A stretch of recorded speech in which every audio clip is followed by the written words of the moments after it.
Bakanlığımız bugün Asgari Ücret Tespit Komisyonu 4. ve son toplantısını yaptı. Ve bu toplantıda 2021 yılında uygulanacak olan asgari ücreti açıkladı. Bu konudaki karar kamuoyuyla paylaşıldı. Buna göre 2021 yılındaki asgari ücret bir önceki yıla göre %21,56 oranında bir artış ile brüt 3.577 lira, net 2.825 lira 90 kuruş olarak açıklandı. Bu sabah yapılan toplantı dediğimiz gibi Asgari Ücret Tespit Komisyonu yapmış olduğu 4. toplantıydı. Malumlarınız olduğu üzere bu toplantıda işçi kesimini temsilen bir işçi sendikasının temsilcileri, işveren sendikasının TİSK'in temsilcileri ve hükümet temsilcileri olmak üzere 3 ayrı grup orada bulunmaktadır.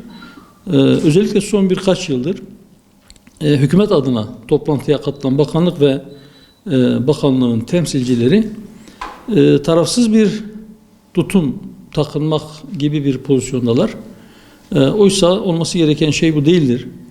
Hükümet adeta işçi ve işveren temsilcilerini güya baş başa bırakıp siz kendi aranızda anlaşın, ben de aranızda hakem olarak bulunacağım gibi bir tavır takınmaktadır. Oysa eğer Türkiye Cumhuriyeti Devleti sosyal bir hukuk devleti ise sosyal devlet olmanın gereği mutlak surette asgari ücretin insan onuruna yaraşır bir hayat sürdürmek için yeterli bir miktarda olması için ağırlığını koyması gerekir. Fakat maalesef dediğimiz gibi sanki tarafsız bir pozisyondaymış gibi görünüyor ve öyle bir tavır alıyor. Ama aslında bir anlamıyla hükümet de işveren olduğu için, çok sayıda işçi çalıştırdığı için genellikle işveren temsilcilerinin safında bir tutum takınıyor ve asgari ücretteki artışlar maalesef işçi kesimini asgari ücretli tatmin edecek bir boyuta çıkamıyor. Bu da tabidir. Çünkü başından beri söylüyoruz, yıllardır söylüyoruz. Bir kez daha bu vesileyle tekrar edelim. Asgari ücretin tanımında bir problem vardır. Mevcut tanıma göre asgari ücret işçinin zorunlu ihtiyaçlarına yetecek ücrettir. Ve bu tanımın içerisinde işçinin ailesi yoktur. Malumunuz yine birkaç gün önce TÜİK önerisini sunmuştu, asgari ücret önerisini. Buna göre bir tek kişi için yeterli olan ücretin 2.792 lira olduğu açıklanmıştı ve bu miktarın asgari ücret olarak belirlenmesi önerilmişti TÜİK tarafından. Bu miktarın sadece 33 lira 80 kuruş üzerinde bir asgari ücret belirlendi.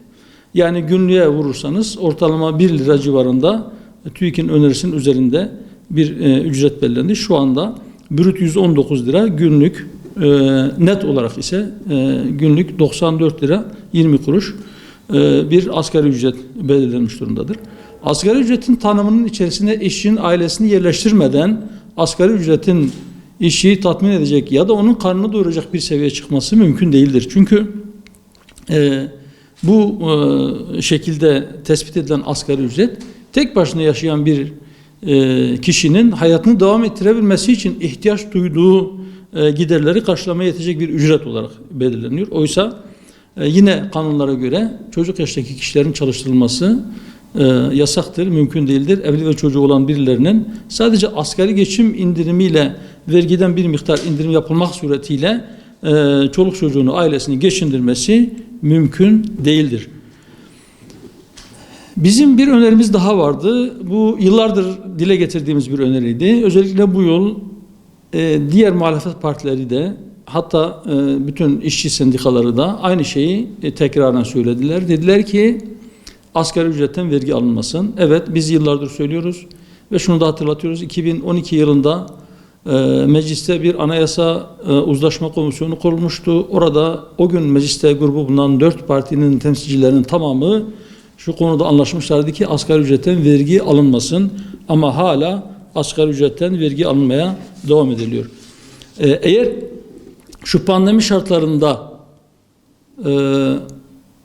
asgari ücretin işverene maliyeti çok fazla yükselmesin. Zaten işsizlik yüksek oranda ve işveren kesimde zor durumda. Bu nedenle asgari ücret çok fazla artırılamıyor deniyorsa onun için de bizim bir çözüm önerimiz vardı. Bizim teklifimiz şuydu: hükümet bu dönemde sık sık destek paketleri bütün ülkeler açıklıyor.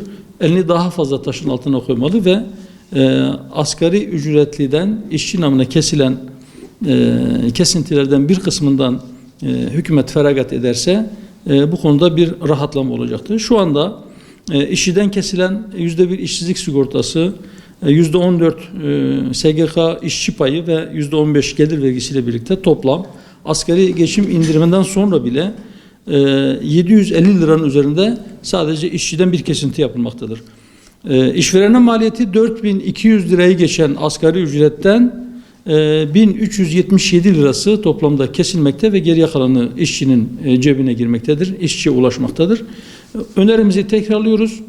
Asgari ücret belirlenmiştir, yürürlüğe girmiştir.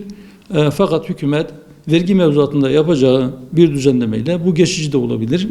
En azından şu pandemi sürecinde gıda fiyatlarının ortalama enflasyonu çok üzerinde arttığı bu dönemde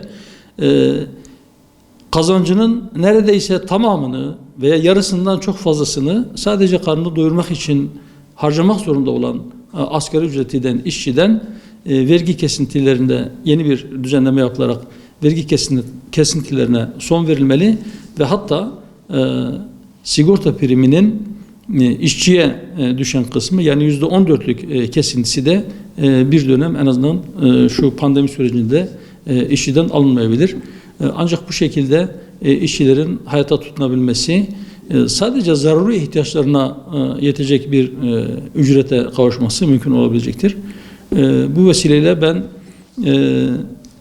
bu tespit edilen asgari ücretten şu dediğimiz iki hususta yeni düzenleme ile işçiye nefes aldırılmasını bir kez daha hatırlatıyoruz. Bir kez daha talep ediyoruz. Bütün asgari ücretliler adına ve onların aileleri adına, bütün dar gelirliler adına vergi düzenlemesiyle ilgili bir adım atılmasını hükümetten bekliyoruz.